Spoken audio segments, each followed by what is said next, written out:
On a cold, moonless night, a sailor named William stood alone at the edge of the pier, staring out into the vast blackness of the Atlantic. The Titanic had sunk over 100 years ago, but he couldn't shake the feeling that something was wrong. A strange fog had rolled in, thick and oppressive, swallowing everything around him. The pier was eerily quiet, not a single soul in sight. Suddenly, there was a creaking sound like the groan of metal bending. William turned, his heart racing, as a massive shape emerged from the mist. The Titanic! But this wasn't the ship he had read about in history books. This was the ghostly version. It's black, hull-riddled with holes.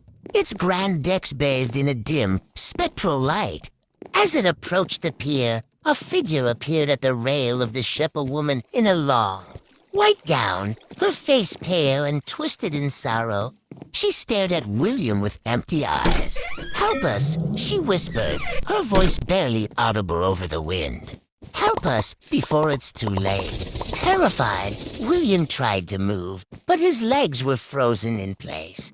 The ship loomed closer, and the woman reached out her hand, her fingers ghostly pale, as if beckoning him to board. A deep, rumbling noise echoed from the hull, like the Titanic itself was alive, calling out to him. He shook his head and turned to run, but the mist had thickened around him. He couldn't escape. The ship's bell tolled once, then twice, sending a chill up his spine. And then, with a screeching, horrific sound, the ship's bow split the fog. A wave of cold, black water surged over the dock, pulling him toward the ship. The woman's voice echoed in his ears, louder now, as if she was right beside him. "You can't escape," she cried. "You're already here."